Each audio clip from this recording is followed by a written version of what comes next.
Hi guys, tonight we're taking a look at the REI Ruckpack 28 liter. This is part of the Ruckpack family. There's 18 liter, 28 liter, and then 40 liter. There's also a sling bag, which I'm not a huge sling bag guy, but it's on sale for Labor Day, so I might scoop it up, take a look at it, see how it goes. REI, as much as I enjoy the company, and I've been a customer of theirs for a long time, sometimes does okay outlining the features of their products, sometimes not so much. And if my memory serves me well, this is one of those times where they didn't do the best job of describing the features, especially not in what is a very clear family that they could have done like all three together in some sort of like FAQ format or something, or just had kind of the same info on each page, because as you step up in size, you gain more features between the 18, 28, and 40 liter, and not all of them make sense to gain or lose as you go up in size. So in store, I've been able to look at the 18 liter and the 40 liter, and I decided that the 40 liter, while seemingly good for like one bag carry, was a little bit bigger than I needed. So I picked up a used 28 liter, and I was kind of disappointed in the features that it lost, which I was oblivious to. Also, now that I have it in hand, there's some features on it that I don't really care for that was kind of tough to visualize in store. So I want to get this on the table and outline it for you as best I can, and I will try to highlight what I know is different between the three models, keeping in mind that I don't have the 18 or 40 liter model in hand. Having seen the 40 liter in hand though, if you're at all interested in this lineup and you don't need something way smaller like the 18 liter, I would go ahead and grab the 40. The overall size difference between the 28 liter and the 40, with only 12 liters, it's not a huge footprint difference, and I think you get some better features. So let's get on the table and take a look at it. All right, so looking at the Ruckpack 28. Ruckpack, I don't know why that name. I think on the 40 liter, functionally, it kind of makes sense. I don't know, it's a weird family name, especially that since they have a sling bag, that's the Ruckpack. But huge key difference between the 28 and the 40 that I was unprepared for is the 40 is kind of optimized to do both backpack mode and duffel bag or like carry-on mode. So it has the ability to tuck away the shoulder straps completely from my memory, and has a carry handle on the side. I don't know if it has a shoulder strap as well, but it is definitely designed to be like your 40 liter carry-on allowed bag. This one is kind of in between, and had I known, I don't know that I would have picked it up because I didn't really need just another backpack. I don't need another backpack, nor do I actually need another carry-on, but I thought it would be interesting. I had seen somebody using the 40, and that kind of sparked my interest in it. And then I don't have a brown bag of that concept, so I thought, I don't know, might be interesting to have a brown one for work carry-on stuff. But yeah, we'll look at this one. So key difference between the 40 and the 28 is the lack of carry-on ability. And then the key difference between the 18 and the 28 liter is the 18 has the 28 has dual bottle pockets. The 18 only has one side. That's a weird difference to me. I don't know why the 18 ditches the other external bottle pocket. But now that I know kind of how the bottle pockets work, kind of doesn't matter. They're a little awkward. So we'll start with that. All right, so on the Ruckpacks, you have this kind of interesting bellowed water bottle pocket here with like a slopes down, which in some ways is neat, kind of like the Mystery Ranch bags, so that you can retrieve your bottle a little bit easier as you reach back. It's kind of lower, closer to your back, and higher away from your back. However, I don't think it works exceptionally well on these, and I'll show you why. So Nalgene for scale, right? It sits in there, but then you've got this kind of weird compression strap that is mounted outside of the bellow and doesn't necessarily control the bellow at all. So it will keep your bottle in there, but your pocket is still kind of just flopping around, and then that kind of gives your bottle a little bit more room for activities there, which is a little awkward in use. In my limited experience, I did use this as my daily bag for a little while.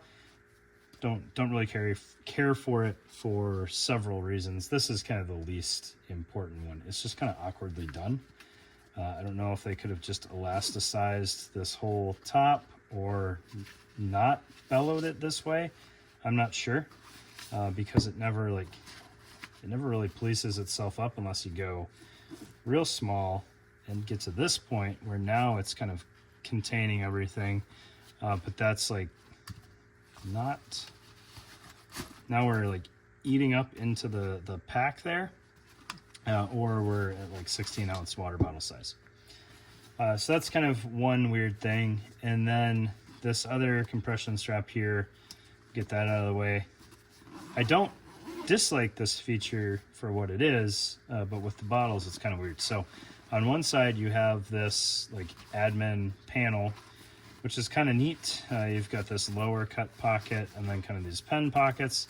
This one is felt lined. I'm not quite sure what they envisioned fitting in there. Cell phone would fit for sure, but then it's massive for a cell phone. Kindle Paperwhite might fit in there, but like an iPad mini, that's not going to fit in there.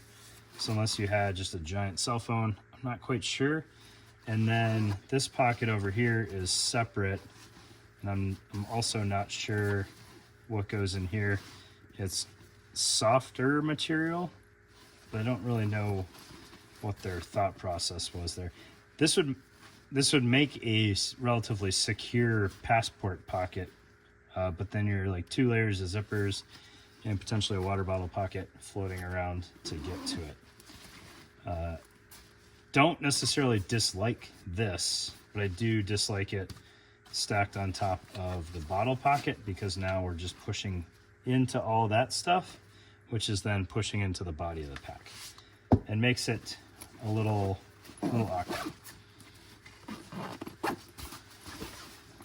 And then on this side, you've got the same bottle pocket set up, except when you open this, it is a pass-through, which I do like. Some of the Kifaru packs have that kind of setup. I dig it because it gives you access to potentially heavier stuff that's further down in your bag, or just kind of awkwardly packed packing cubes. You could do a bottle sideways in here that fits pretty well. I don't think the silo is gonna fit sideways, but we'll try it. I guess if you weren't competing for space, you could do that. That's kind of a dumb setup, but whatever, it would work if you needed it to. Or your lunchbox or something with stuff on top of it. Maybe you gotta change your clothes or something in there. I'm not sure. But then there's a zippered pocket on that flap. Again, just kind of the lack of structure there. I'm not quite sure what makes sense there. I did mess around with having stuff in both this panel and the other panel and just kind of forgot it was there. But that's mostly just my issue, not the bag's issue. All right. Looking at the back panel, it is pretty comfy. You've got some really structured foam in here that maintains air channels really well. So if you're taking this someplace hot, it should breathe pretty well. Those don't really crush down on you. I don't know if the 40 has that in it or not. I would assume that it does, but I can't remember. And then you've got this foamed kind of lumbar pad down here with a room to secure a waist strap, which is nothing to write home about. It's just 1-inch webbing, but if you need a waist strap, you got it. The shoulder pads are adequately padded. shoulder straps, I'm sorry. They've got a little elastic for whatever hydration tubing you might be running through there, and then this kind of hydration tube keeper here. The sternum straps just slide up and down this rib. It's not a new concept, but it seems to work pretty well. And then your sternum strap has the webbing here for your hydration with kind of strain relief there. My apologies, I got a fly. Several flies in here flying around. All right. Looking at the outer face, I guess you would call it. On the bottom, you have a removable rain cover, which is not color matched. Not a huge deal unless, I don't know. It's not a huge deal. I would have liked it to be color matched, but it is what it is. I guess this way they just give everybody a gray rain cover. Not entirely sure how it secures, so this is just kind of tethered in here, but you've got a mirrored strap over here, so you would just disconnect that from the D-ring. And then I don't know entirely where this is supposed to Velcro on at the top. And you've also got this little loop down here that should hook onto something. It is big enough, and I'm sure it works just fine. We'll get that put back on there a little bit. I got that inside out actually. There you go. So you can remember it's an REI bag. All right. Moving up, you've got this goofy panel here, and I call it goofy not because it actually is, it just looks odd. It looks like there's more going on here. Maybe I'm missing it, but I can't figure it out. So these little straps can tuck up in here. This is kind of how you set up your daisy chain. You got these elastic straps coming off of here with little interesting buckles I've never seen before. I kind of dig these. It's like a hook and a slider at the same time. Kind of cool. And then you've got a webbing ribbon daisy chain over here, so you could span shock cord if you wanted to. It's just odd because this feels like this is a whole panel covering everything that is not the inside of the pack, and it just can't quite figure out why it's there. I think it is, I thought, it was partially related to this pocket in here, but it's not. Those are two separate pieces of material, and there's like stuff in between, like padding almost. I cannot for the life of me figure out if I'm missing something here or if it's just padding for the sake of padding on the front of this thing and just looks unusually bulky. I don't know. But this pocket runs kind of full length. It's not very wide. I don't know that you would get an iPad mini in there if that was what you were going for. Measure it laying flat. It is 7 usable inches wide, but that's without any like expansion. It quickly shrinks up as you try to get something bulkier in there. It does have a little key ring in there to retain whatever you're putting in there. On the back face, you've got a pocket here. This looks to be like a hydration retainer type thing, but then this color coding also leads me to believe they want you to like hang your bladder and then retain this panel as well, which functionally makes enough sense. There is a pass-through at the top corners here for your bladder tube, but it is a very tight pass-through, so you're going to want to take your bite valve off to run your tube, and vice versa. And then there's nothing else going on the inside. There's a rather rigid frame sheet back here, so it keeps its structure really well. If you had a laptop in here, it would be fairly well padded, or protected, I should say. It's not really padded because that's just plastic back there. And I want to say the 40 liter had a dedicated pocket for laptops or electronics, but I don't remember, so don't quote me on that. And then on your lid here, you've got a padded, at least the top portion of this is padded. This is not. There's just one layer of fabric here. But you've got a pretty voluminous pocket that kind of floats as the lid. However, I did not care for this setup, and I'll try to demonstrate why. So, one, it's got like the Urban Assault 24 problem going on, where no matter how you load this thing, it is not going to stand up on its own. It doesn't want to tip away from you, which is one thing, but it's not going to lean very well against something else. The frame sheet just has a little bit too much natural curve to it. And then kind of the biggest problem, and why I don't have a desire to keep this as a daily use bag, is the zippers and the way the lid is cut just they don't want to open very easily. They're quality zippers for sure, but they just, everything is a two-handed effort on this thing. Nothing really goes on its own, to include the lid pocket.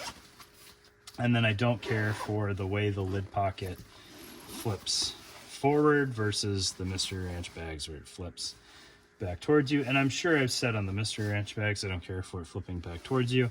But now, having done both with rather voluminous pockets, I think I'd rather it flip towards the back panel. And I don't know. Maybe that had something to do with the tri-zip on the Mr. Ranch. I'm not sure. But it's not a bad bag. It's good quality. I appreciate REI as a company. I think part of it was buyer's remorse on realizing what I was losing, not getting the 40 liter, and then just not fully being great at any one thing. It's not in my opinion, it's not a very good everyday bag. It's not really optimized for electronics. Not that I'm carrying electronics every day. Organization is kind of oddly done. I think I don't know how to improve that. I think, some sort of front pocket here, maybe for some of the stuff that's in the bottle pockets would have been better. And it's just kind of an odd size.